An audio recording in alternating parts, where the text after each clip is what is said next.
اللہ الرحمن الرحیم والصلاة والسلام علی سید الانبیاء والمرسلین نبینا محمد وعلی آلہ واصحابہ اجمعین۔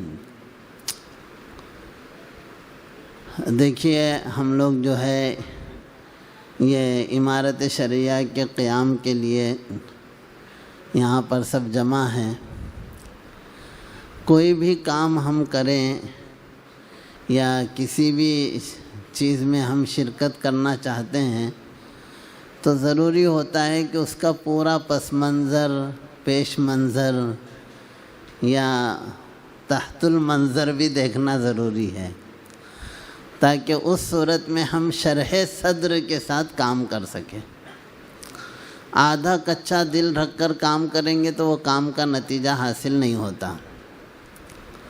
اس لیے ابھی اس مجلس میں بعد میں ہم لوگ اکابر سے سنیں گے ہی، لیکن وقت ہے تو اس کو ضائع کیوں کریں، تو یہاں سے ہم لوگ بات شروع کرتے ہیں کہ ہندوستان میں قوانین کی تاریخ کیا ہے اور پھر امارت شرعیہ کی ضرورت کیوں پڑ رہی ہے، اس کا پس منظر کیا ہے، اور ہمارے ملک بھارت میں کیسے کیسے ماحول رہا۔ تو اب چونکہ یونیفارم سول کوڈ کا بھی مسئلہ سامنے ہے تو اس کو لے کر بھی، لیکن اب یہ ایک عجیب اتفاق ہے، اگر ہم لوگ دیکھیں گے تو یہ اللہ کی طرف سے ایک انعام ہی ہے مہاراشٹر والوں کے لیے کہ جس وقت حکومت پچھلے 10 جولائی کو جو ہے اس نے جی آر نکالا کہ 7 لوگوں کی کمیٹی بنائی ہے کہ اگلے 6 مہینے میں ان کو رپورٹ دینا ہے کہ یکساں شہری قانون یہاں پر کیسے لاگو ہوگا، اور وہ رپورٹ آئے گی اور اس کے بعد کے جو سردی کے موسم کا جو سیشن ہوگا تو اس میں ہو سکتا ہے یہاں مہاراشٹر میں بھی نافذ کرنے کی وہ ناپاک سازش کر سکتے ہیں، امکانات ہیں۔ ایسے موڑ پر ہمارے اکابر کسی بھی موقع پر نا امید نہیں تھے۔ حالات تو اس سے سخت بھی آئے، اگر ہم تفصیل سے بات کریں گے تو وہ چیز بھی ہمارے نظروں کے سامنے ہے کہ کیسے حالات تھے۔ ان حالات میں ہمارے اکابر نے شریعت کو، قانون کو، شرعیہ قانون کو نافذ کرنے کے لیے کیسی کیسی کوششیں کی۔ تو بہرحال ایک تاریخی منظر بیان کرتے ہیں، پھر امارت شرعیہ کی جو اہمیت وغیرہ ہے وہ تو آئے گی ہی۔ ہمارے ملک بھارت میں اگر ہم دور میں تقسیم کریں گے تو 3 دور ہوتے ہیں یا 4 بنا لیجئے۔ ایک وہ ہے جو پرانا بھارت ہے، جسے اینشینٹ انڈیا کہتے ہیں۔ اسلام کا تو یہ وطن رہا ہندوستان، لیکن اس کے بعد جو خرابیاں در آئی اور کفر و شرک کا بازار گرم ہوا تو اس کو بھی کئی حصوں میں بانٹ سکتے ہیں، لیکن ایک پرانا بھارت سمجھیے۔ دوسرا حصہ وہ ہے جہاں سے آخری رسول محمد عربی صلی اللہ علیہ وسلم کی امت کا پھر نئے سرے سے یہاں داخلہ ہوا، جس کو عہد وسطیٰ کہتے ہیں یہاں کا، ہندوستان کا۔ اور تیسرا عہد ہے جب انگریز آئے، اور پھر انگریزوں کے بعد کا ایک چوتھا حصہ کر لیجئے کہ آزادی کے بعد کا۔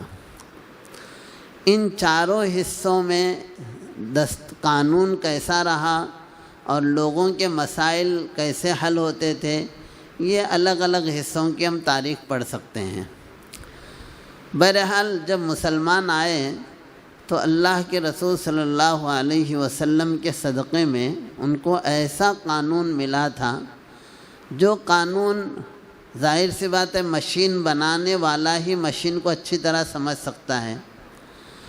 تو جس نے انسان کی تخلیق کی تھی، انسان بہت ہی زیادہ پیچیدہ جانور کہا جاتا ہے، یعنی آج یہ بات مسلم ہے کہ ویری کمپلیکیٹڈ اینیمل، اتنا گنجلک ہے انسان کی فطرت کہ ماہر نفسیات کہتے ہیں psychology claims that every person is unique. علم نفسیات کہتی ہے کہ ہر آدمی اپنے اندر منفرد ہے۔ تو قانون بنانے والا اگر انسان ہوگا، میں بناؤں گا تو میری فطرت آپ سے الگ ہے، تو میں ایسا جامع بنا ہی نہیں سکوں گا جو سب کے کام آ جائے۔ اس لیے انسان کا بنایا ہوا قانون کبھی بھی مکمل نہیں ہو سکتا۔ جیسے ہم نے دستور بنایا، اب تک 106 مرتبہ اسے بدلے ہیں۔ کتنے مرتبہ؟ 106 مرتبہ امینڈمنٹ ہوا ہے اس میں، اور ہو رہا ہے۔ تو انسان کا بنایا ہوا، تو اس لیے جس اللہ نے انسان کو پیدا کیا وہی اس کی فطرت سے اچھی طرح واقف ہے، وہی جانتا ہے، وہی قانون دینے کا تھا۔ اسی لیے اس سے بڑھ کر اور کیا فکر و عمل کا انقلاب بادشاہوں کی نہیں، یہ زمین اللہ کی ہے۔ اللہ کے رسول نے جو قانون دیا تھا وہ بہت جامع تھا۔ بہرحال ہم بات کو لمبی نہ کرتے ہوئے یہ ہے کہ عہد وسطیٰ جب شروع ہوا، مسلم بادشاہوں کا جو نظام تھا، اب دیکھیے ہم جلدی جلدی اس بات کو، ابھی ہم نے اس میں بھی اس پہ تفصیلی بات کی تھی پچھلے میں، کہ قانون جو ہے 3 طرح کے ہوتے ہیں۔ جلدی جلدی ایک تو وہ ہوتا ہے جو کرائم یعنی جرموں سے متعلق ہے، اسے کرمنل میٹرز بولتے ہیں۔ دوسرا ہوتا ہے سول میٹر، شہری، جو حقوق سے متعلق ہے۔ پھر حقوق میں ایک عام، کہہ لیجیے عام حقوق ہے، جہاں 2 آدمیوں کے درمیان خرید و فروخت ہے، معاہدات ہے، معاملات ہے۔ اور اسی شہری حقوق میں ایک آتا ہے خاندانی حقوق، یعنی خاندان سے متعلق۔ تو بنیادی طور پہ 2 طرح کی عدالتیں رہتی ہیں، ایک جو ہے شہری حقوق کو حل کرنے والی عدالت ہوتی ہے، اور ایک جرائم کو اور اس کی سزاؤں کو حل کرنے والی۔ پھر شہری حقوق میں 2 حصے ہو جاتے ہیں، لین دین سے متعلق ہے۔ اس میں جو فیملی مسائل ہیں، ان فیملی مسائل میں بھی تقریباً 8-9 مسئلے آتے ہیں۔ اس میں سے جیسے شادی ہے، طلاق ہے، عدت ہے، نفقہ ہے، وراثت ہے، گفٹ دینے کے، ہبہ کے ہے، یہ جو مسائل ہیں، منہ بولا بیٹا بنانے کے مسائل ہیں، ان کو ہم لوگ کہتے ہیں فیملی میٹرز، یعنی خاندانی اور عائلی مسائل۔ تو اب 3 طرح کے مسائل ہوئے، ایک تو جرائم سے متعلق، اور ایک عام معاملات اور عام حقوق سے متعلق، اور ایک فیملی متعلق مسائل۔ جب تک عہد وسطیٰ کا دور تھا، مسلم بادشاہوں نے جو قوانین یہاں پر لاگو کیے تھے، جی آپ لوگ ذرا یکسوئی سے میرے طرف دیکھیں تو بہت مہربانی ہوگی، اس لیے کہ میرا ذہن خود منتشر ہو رہا ہے۔ آپ لوگ بار بار باہر ادھر دیکھ رہے ہیں تو میں بھی ادھر منتشر ہو رہا۔ شاید اگر یعنی بات اہم ہے، ہو سکتا آپ کے مطالعے میں آئی ہو، لیکن میں بہت بنیاد سے لے کر چل رہا ہوں، لیکن شاید مفید ہو۔ آپ توجہ میرے طرف رکھیں تو زیادہ بہتر رہے گا، آنے والے تو آتے ہی رہیں گے۔ جی تو میں یہ کہہ رہا تھا کہ جب یہاں مسلمان آئے تو ان کا جو ہے نا، انہوں نے جرائم میں بھی اسلامی قانون لایا، تھوڑا بہت اونچ نیچ تو رہی، اور سول یعنی شہری معاملات میں بھی اسلامی قانون تھا۔ البتہ کوئی بھی مسلم بادشاہ نے کسی کے عائلی اور خاندانی اور مذہبی معاملات میں دخل نہیں دیا۔ ہندوؤں کے لیے پنڈت رکھتے تھے کہ وہ ان کے حساب سے فیصلہ کریں۔ ہندوؤں کی بھی اپنی کتاب ہیں، دھرم شاستر وید ہیں، منوسمرتی ہے، یجناولیہ اسمرتی ہے، اس کے مطابق ان کے فیصلے ہوتے تھے، تو مسلمان اس میں ڈسٹرب نہیں کرتے تھے۔ رہی بات مسلمانوں کی، تو جرائم میں سب کے لیے یکساں قانون تھا، اور شہریت میں بھی جو ہے نا، جو پرسنل لا ہوتے تھے عائلی، اس میں مداخلت نہیں تھی، بقیہ میں اسلامی قانون۔ پھر حضرت اورنگزیب عالمگیر رحمۃ اللہ علیہ کا جو دور تھا، یہ دور اس لیے بھی زیادہ مطلب علمی رہا کہ ان کے دور میں وہ فتاوے بھی مرتب ہوئے، شیخ نظام الدین برہان پوری کی نگرانی میں فتاوی عالمگیریہ پوری مرتب ہوئی، اور فتاوی عالمگیریہ آپ دیکھ سکتے ہیں اسے کہ سارے قوانین وغیرہ، تو یہ بہت اچھا دور تھا۔ بہرحال اس کے بعد یہ دور جو سنہرا دور تھا، جہاں مسلمانوں کی شرعی قوانین وغیرہ تھے، یہ دور کے بعد انگریزوں کا تسلط شروع ہوا۔ جلدی سے ہم اس پر آتے ہیں کہ انگریزوں کے دور میں 1773 بہت اہمیت کا ہے۔ وہاں تک کیا تھا کہ اسلامی قانون نافذ تھا، کوئی ڈسٹرب نہیں تھا ہر مسئلے میں۔ وہاں سے جب انگریزوں کو بنگال، بہار، اڑیسہ ادھر جب ان کو کنٹرول ملا اور یہاں کی انہوں نے جو ہے نا محصول یعنی زمینی جو حقوق ہے وہ خرید لیے تھے، تو پہلی مرتبہ انگریزوں کو پاور ملا۔ تو اس وقت بھی انہوں نے کیا کیا، کچھ زمین اور جائیداد سے متعلق کورٹ کا نظام بنایا۔ پہلی مرتبہ ایسا ہوا کہ اب اسلامی نظام ختم ہونے کی طرف یعنی شروعات ہوئی سمجھیے۔ اب پھر اس کے بعد کچھ مسائل میں، زمینی مسائل میں اسلامی قانون ہٹا کے اپنے قانون رکھنے لگے، لیکن اس وقت بھی جو کرمنل تھے، جو جرائم سے متعلق سزائیں تھے، انگریز شریعت کے مطابق ہی دیتے تھے۔ اور یہ بھی انہوں نے پاس کیا تھا، وارن ہسٹری کو اس کا نام آتا ہے، جس نے پہلا جوڈیشل یعنی قانونی نظام بنایا تھا۔ تو ہندوؤں کو، مسلمانوں کو یہ تھا کہ اپنے اپنے پرسنل لاء سے، جو ان کے پرسنل لاء ہیں، جو شریعت ہے اسی کے مطابق ان پہ حکم نافذ کریں گے۔ یہاں تک کہ اب شریعت تو مسلمانوں کی نافذ تھی کرائم میں بھی۔ اس میں اگر پہلا دور آیا جب شریعت کا ختم ہونے لگا اور مسلمان قاضی ختم ہونے لگے، وہ تھا جو پہلا یہاں پر ایک قانونی کمیٹی بنی تھی 1834 میں، جس قانونی کمیٹی کا چیئرمین بنا تھا لارڈ میکاولے۔ یہ سب میں زیادہ برباد کرنے والا انسان ہے ہندوستان کو، اس لیے کہ اس نے نظام تعلیمی بدل دیا تھا۔ شیخ مرحوم کا قول اب مجھے یاد آتا ہے، دل بدل جائیں گے تعلیم بدل جانے سے۔ تو اس نے ایک نظام دیا، اور اسی نے سب میں پہلے جو جرائم کے سلسلے میں شریعت کا قانون تھا اسے ختم کرنے کا پروپوزل دیا، اور اس نے جرائم کے سلسلے میں انگریزوں کا ایک قانون متعارف کیا جسے ہم لوگ کہتے تھے IPC، انڈین پینل کوڈ۔ یہ انڈین پینل کوڈ ابھی 2023 تک نافذ تھا، پھر 2023 میں اس انڈین پینل کوڈ کو ختم کر کے، ختم نہیں کیا بلکہ اسی کو ریفارم کیا، تبدیل کیا، اور اسے ہندی نام دیا۔ انڈین پینل کوڈ یہ انگریزی نام تھا، تو انہوں نے ہندی نام دیا بھارتیہ نیائے سنہتا، BNS کہا جاتا ہے۔ تو یہ کیا ہے، یہ اس کو بنایا تھا لارڈ میکاولے نے سجیسٹ کیا تھا۔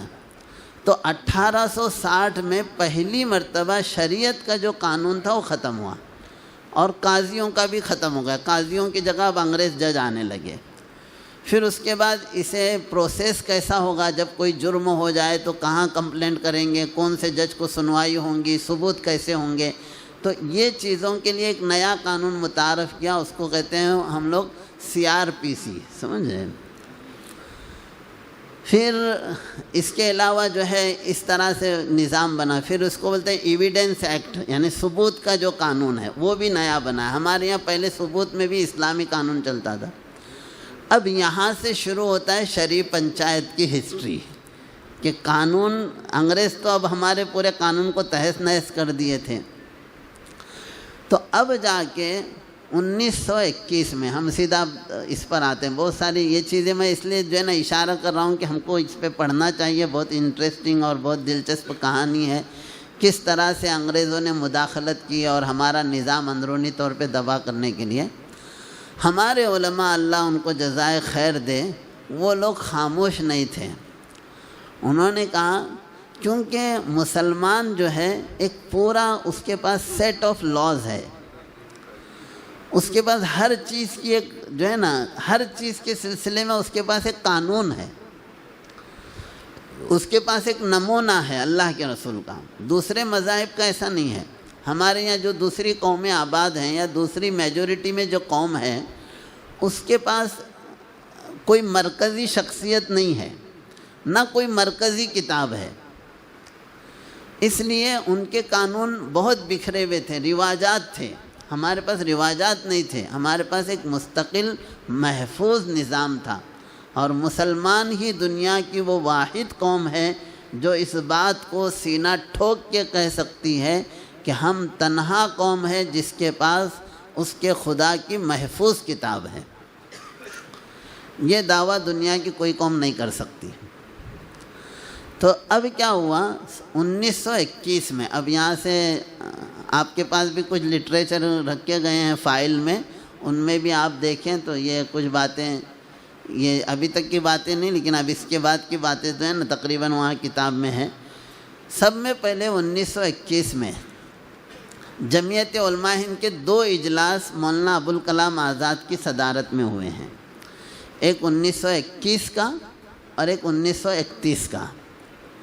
1921 کا جو مولانا ابوالکلام آزاد کی اس میں ہوا تھا، لاہور میں ہوا تھا، تو اس میں سب میں پہلے یہ تجویز آئی تھی کہ مسلمانوں کے لیے ایک امیر الہند، یعنی اب کیا ہوا تھا، قاضیوں کا نظام ختم ہو گیا تھا، سب انگریز جج آ گئے تھے، شریعت کا نظام ختم ہو گیا تھا۔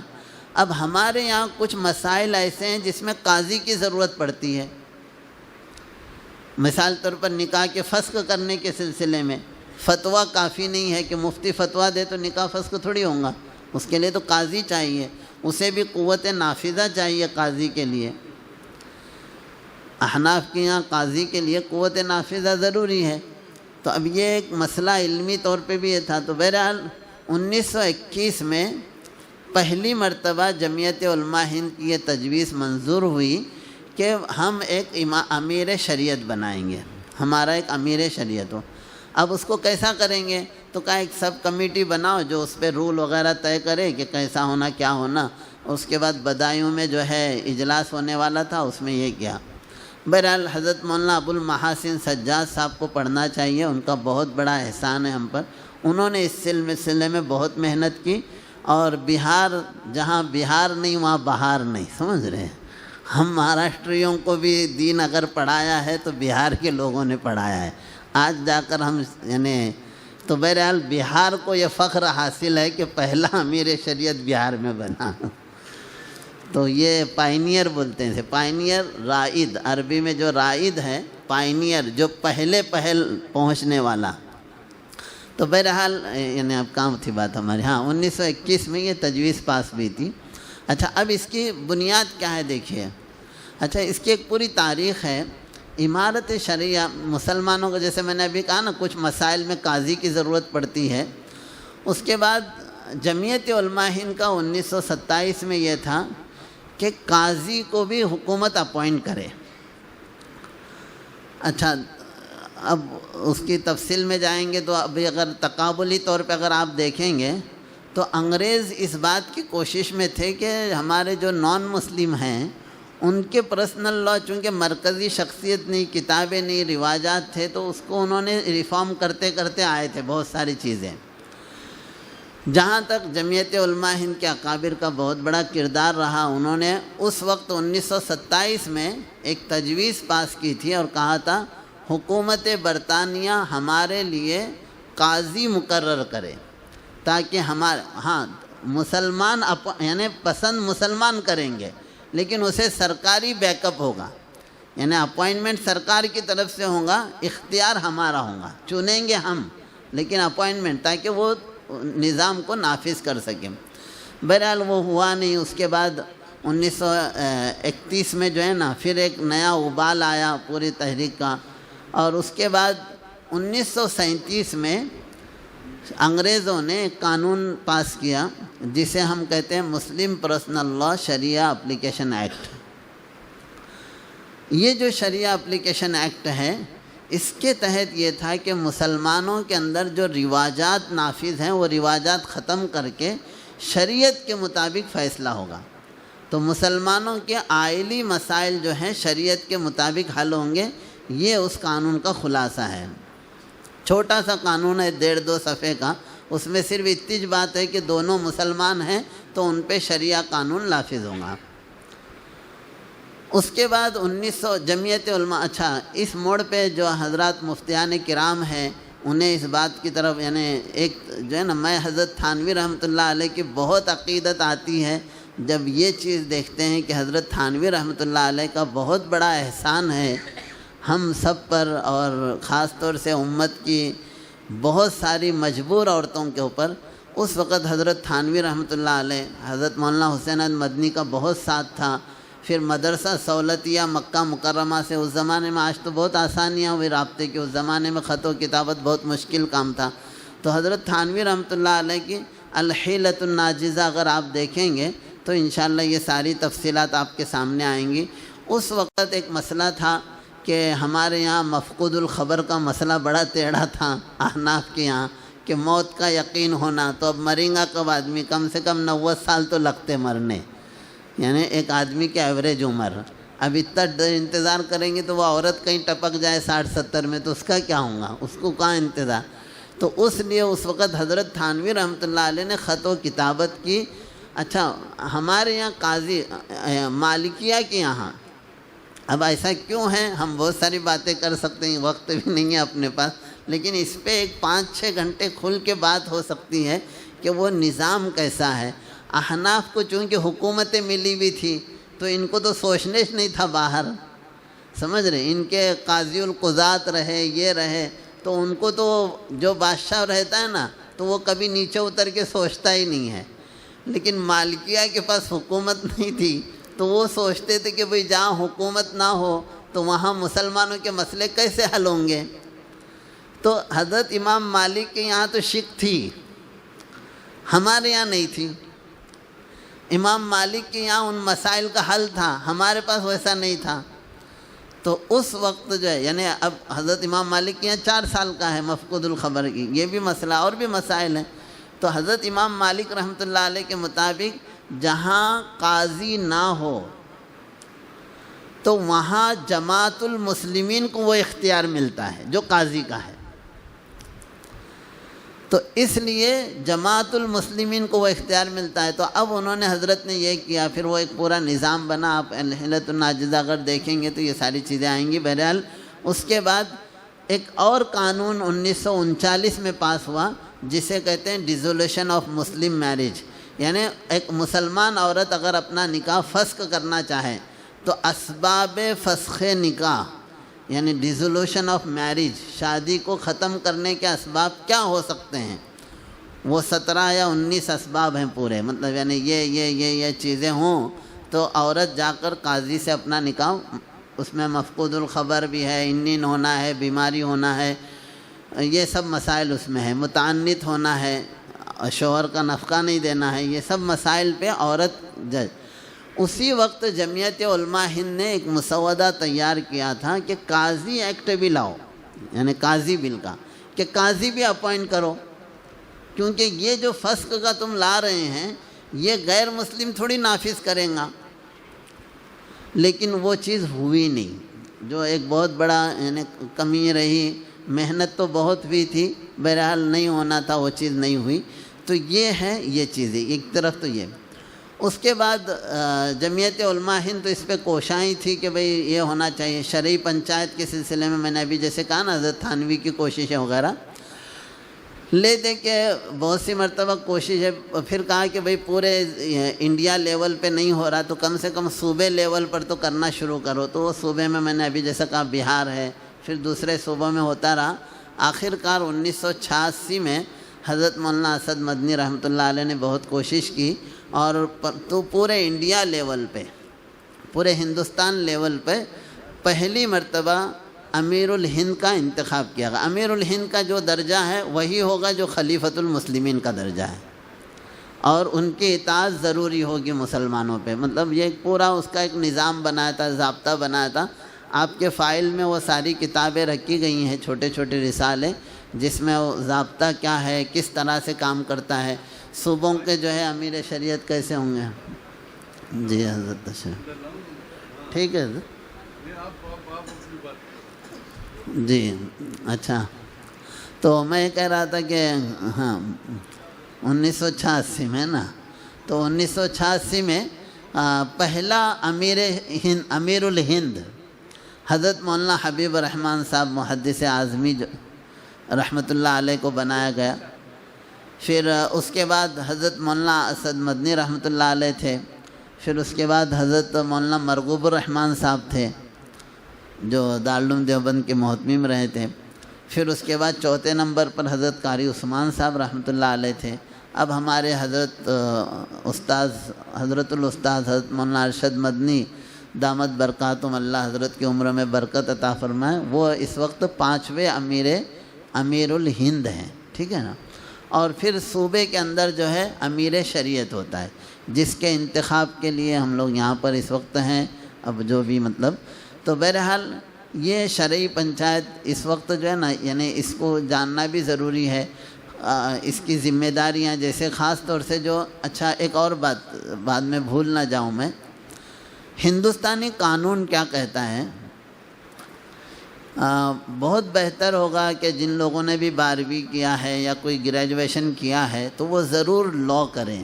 LLB بہت آسان ہے، بلکہ ہمارے علماء یہ سمجھیں کہ انہوں نے جج تک تعلیم حاصل کر لی ہے، سمجھ رہے. اگر صرف پلٹا دیا جائے تو آپ جج تک پڑھے ہوئے ہیں، لیکن چونکہ زبان سے واقف نہیں ہے تو ہم احساس کمتری میں ہیں. یعنی میں قسم کھا کے کہوں تو حانث نہیں ہوں گا، ہمارا ایک عالم جو ہدایہ پڑھا ہوا ہے وہ جج سے زیادہ جانتا ہے. اس وقت سٹنگ جج جو ہے، ہمارے پاس سارے مسائل ہیں، سارے مسائل کا حل ہے. یعنی وہ پورا ہم نے ہدایہ پڑھی تو اس کا مطلب یہ ہے کہ جج تک کی پڑھائی ہم نے کر لی پوری. تو بہرحال اب بتانا یہ ہے کہ دیکھو اس وقت جو ہے نا، یہ جو عمارت شریعہ کا جو ہے یہ شرعی پنچایت، یہ وقت کی ضرورت ہے. اور ابھی کیا ہوا کہ 1996 میں ایک نیا قانون آیا. اصل اس کے پیچھے کا راز ہے الٹرنیٹیو ڈسپیوٹ ریزولوشن. ایک بہت شور چلا ہے دنیا بھر میں، کیونکہ جو سیکولر عدالتیں ہیں اس میں مسئلہ اتنا پینڈنگ پڑتا ہے کہ تاریخ پہ تاریخ، تاریخ پہ تاریخ، سمجھ رہے. ایک ڈائلاگ ہے یہ کہ یہ بس تاریخ پہ تاریخ پڑھتی رہتی ہے، اور آپ مقدمہ لے جائیں تو آپ کے نواسے پوتے تک وہ حل ہو سکتا، سمجھ رہے. تو جو انصاف آپ کو نہ ملے اس کا فائدہ کیا ہے. Justice delayed is justice denied, کہ جس انصاف کو ملنے میں تاخیر ہو تو وہ انصاف کیا ملا، وہ انصاف ہی نہیں ملا، آپ کو کیا فائدہ ہوا. اچھا اتنا حال برا ہے کہ ایک عورت پچھلے میں طلاق کے لیے گئی تو 26 سال کے بعد فیصلہ آیا طلاق کا. تو اب لے کے کہاں جائیں گی مرنے کے لیے، سمجھ رہے. جب کا جب ہوتا. تو اسلامی نظام جلد ہے اور بہترین انداز میں ہے، اس کی خوبیاں انشاءاللہ آئیں گی پروگرام کے درمیان. تو اب دیکھیے، تو اب یہ وہ بات میں بار بار دہراتا ہوں کہ تنگ آ جائے گی دنیا خود اپنی چلن سے، تجھ سے سیکھے گا زمانہ تیرے انداز کبھی. دنیا کو پریشان ہو کے واپس اللہ کے رسول کے قدموں میں ہی آنا ہے. اللہ کے رسول صلی اللہ علیہ وسلم نے جو نظام دیا ہے وہ اتنا مکمل، اتنا پرفیکٹ ہے کہ اس کی دن تو دن ہے ہی، اس کی رات بھی دن ہے. ترکتکم علی المحجۃ البیضاء لیلھا کنہاریھا. تو اس لیے اب انہوں نے کوڈ تو نظام بنایا، اس کے لیے پھر انہوں نے ایک کہتے ہیں سبسٹینٹیو لاء، جیسے یہ جرم ہوا تو یہ سزا، یہ ہوا تو یہ سزا، اس کو بولتے ہیں سبسٹینٹیو لاء یعنی بنیادی قانون.